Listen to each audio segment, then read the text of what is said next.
Eu sou Silvia Vinhas. E eu sou Malu Mota. Está no ar mais uma edição do Notícias em Foco especial Covid-19. O isolamento social como medida de controle da pandemia chega a ser um desafio ainda maior para os países mais populosos. É o que ocorre na Índia, por exemplo, que já é considerada o epicentro global do novo coronavírus. O segundo país mais populoso do mundo enfrenta um crescimento acelerado de novos contágios e chegou a registrar números recordes, ultrapassando 80 mil casos em apenas 24 horas. Hi, I'm Sakshi and I'm from India. Today we are going to talk about the coronavirus situation in India and how we are responding to it. A estudante Sakshi Chapru mora em Mumbai, a maior cidade da Índia. Ela conta que o governo decretou um lockdown no final de março, quando começou a pandemia, mas parte da população ignorou o isolamento e as orientações das autoridades, o que levou a polícia e os funcionários do governo a agirem de forma drástica. The police and the government officials take strict action against them. Imagens de policiais reprimindo com violência moradores que circulavam sem máscara viralizaram nas redes sociais. O governo indiano também enfrentou críticas ao suspender o funcionamento do transporte público. Houve protestos nas principais estações de trem. O fechamento de diversos setores da economia provocou ainda um êxodo de trabalhadores pobres para o interior. Muitos viajaram centenas de quilômetros a pé. Millions of migrant laborers in India work at construction sites. Sakshi explica que milhões de pessoas perderam seus empregos. Sem recursos e com dificuldades para se manter nos grandes centros, elas decidiram voltar para suas cidades de origem, onde poderiam ficar mais perto dos familiares. Mesmo com o auxílio financeiro do governo, os trabalhadores foram muito afetados pela pandemia. A Índia registrou uma queda histórica no Produto Interno Bruto no trimestre abril-junho. E para aliviar a pressão na economia, o país reabriu o comércio e outros setores. Templos, igrejas e mesquitas também retomaram as suas atividades, mas com restrições. Em um país com forte presença religiosa, até mesmo a fé precisou se adaptar a novos protocolos.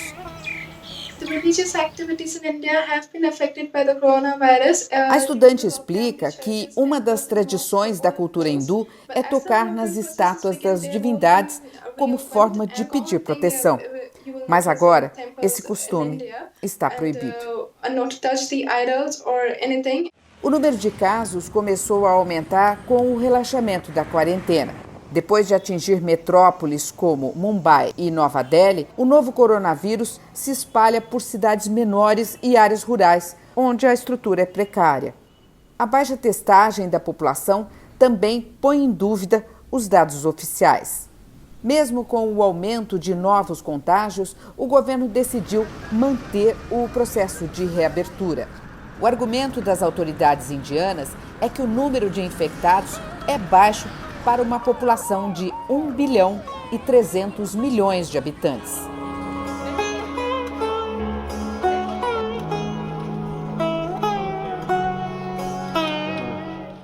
A situação na Índia preocupa porque a curva de contágio não para de crescer. E é aquela história, né? Cada país tem o seu jeito de lidar com a pandemia. Um amigo estava me contando que em Portugal, por exemplo, as pessoas não são obrigadas a usar máscaras nas ruas.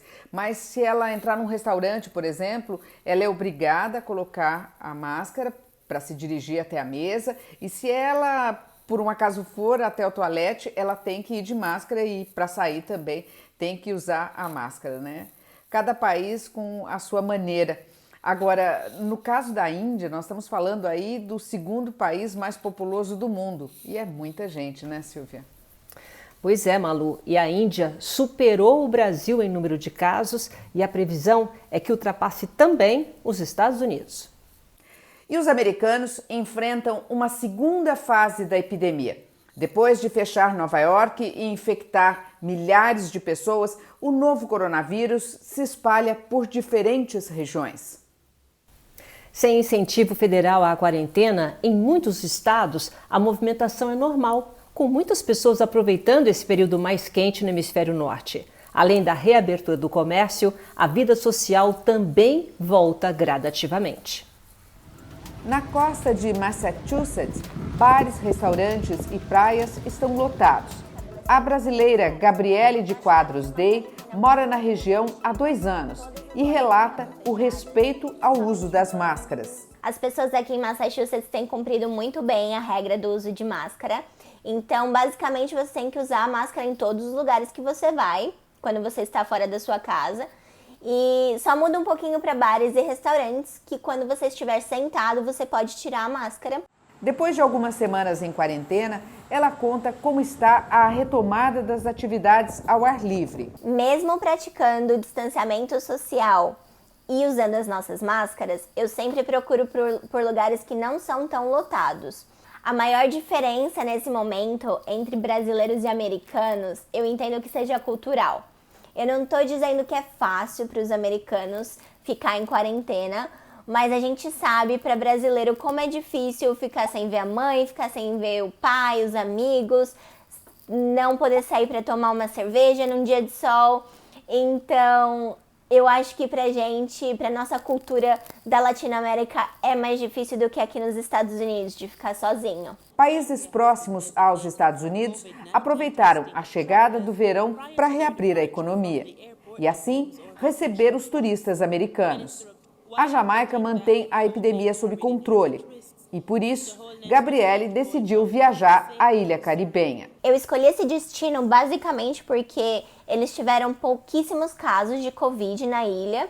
Eles estão sendo muito restritos com a entrada de turistas no país. Então, depois da imigração, nós passamos por uma triagem de Covid-19.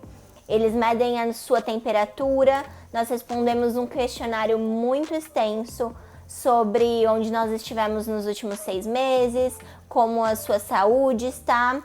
E só depois de 1 hora, fazendo essa triagem, que você é liberado para ir para o seu hotel. Para visitar a Jamaica, é preciso apresentar exame negativo de Covid. Além disso, viajantes internacionais só podem se hospedar na costa norte jamaicana. Segundo dados de autoridades caribenhas do setor de turismo, os 2 meses de isolamento social geraram prejuízos à economia da ordem de 8 bilhões de dólares. 1 milhão de empregos no setor também foram perdidos para a Covid-19.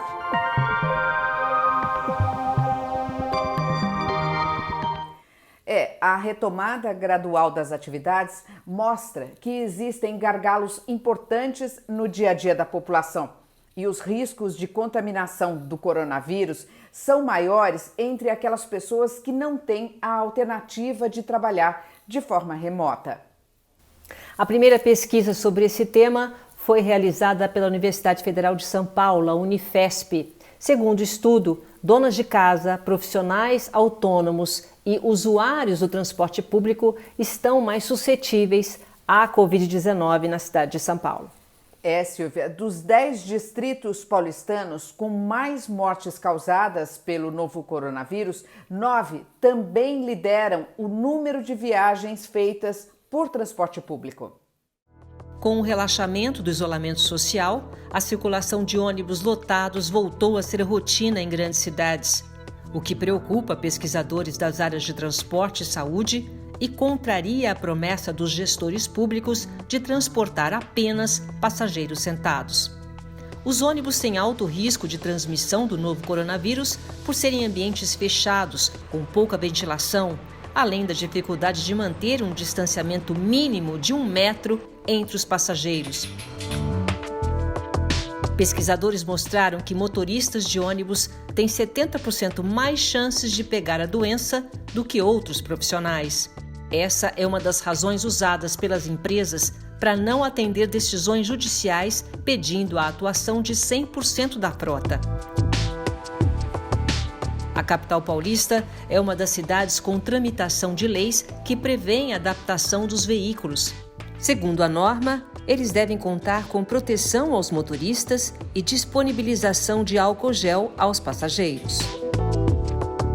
Outras cidades seguiram recomendação da ANTT, a Agência Nacional de Transporte Terrestre, determinando que os veículos fiquem com as janelas abertas para facilitar a circulação de ar. As viagens interestaduais também sofrem o impacto da pandemia.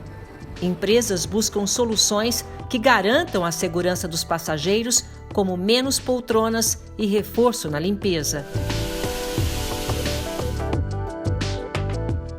A Marco Polo, especializada na fabricação de carrocerias de ônibus, desenvolveu modelos dotados de 2 corredores e mais espaçamento entre as poltronas. A ideia é aumentar a distância entre os passageiros. O ônibus tem ainda cortinas de proteção antimicrobianas feitas de um laminado de PVC flexível, criando cabines individuais para os viajantes. Elaborada pela área de inovação da companhia, a solução é destinada a ônibus novos e pode ser adaptada a veículos usados, inclusive de outros fabricantes. De acordo com a Socicam, operadora dos terminais de ônibus em São Paulo, as saídas do Tietê, Barra Funda e Jabaquara registram cerca de 20% da movimentação de antes da pandemia.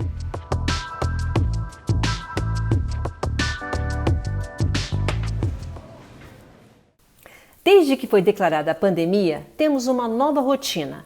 Ficamos mais em casa e a cada saída precisamos passar por verificações de temperatura e passar sempre álcool gel nas mãos. Esse pode ser um processo lento, gerar filas e até mesmo um tremendo desconforto. Afinal de contas, ninguém gosta de ficar dentro de um hospital esperando para ser atendido. Mas em alguns países, esse tipo de checagem em lugares de grande movimento vem sendo feito, olha só, pelos robôs. A recepção do Hospital Fortis em Bangalore, na Índia, ganhou um reforço durante a pandemia. Name, please. Sharat Kumar. O robô faz um questionário e checa os sinais vitais do paciente. Aí, encaminha para a consulta, que também pode ser à distância. Na Bélgica, o Hospital Universitário de Antuérpia usa o robô Cruz. Ele verifica a temperatura individual em grupos de pessoas. Um modelo similar também se tornou aliado no retorno às aulas em algumas cidades chinesas. Esses modelos mais avançados ainda não chegaram no Brasil, mas aqui temos o robô Laura, que ajuda na triagem de pacientes com suspeita de coronavírus em hospitais universitários por todo o território nacional. Instalado num computador, o sistema de inteligência artificial indica aos pacientes se eles devem procurar ajuda médica de acordo com os sintomas revelados. E o Notícias em Foco especial Covid-19 fica por aqui. Lembrando que você pode acompanhar essa edição também nas nossas redes sociais. No Instagram, no Twitter, no Facebook e no YouTube.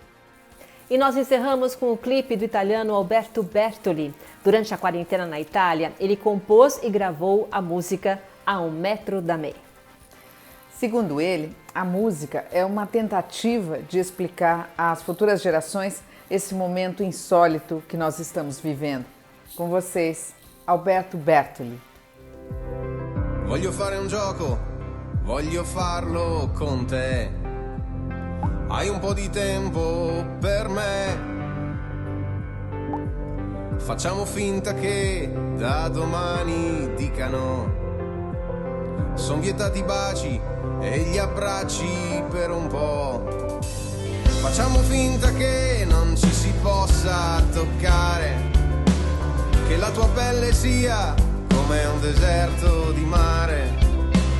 Facciamo finta dai che se incontri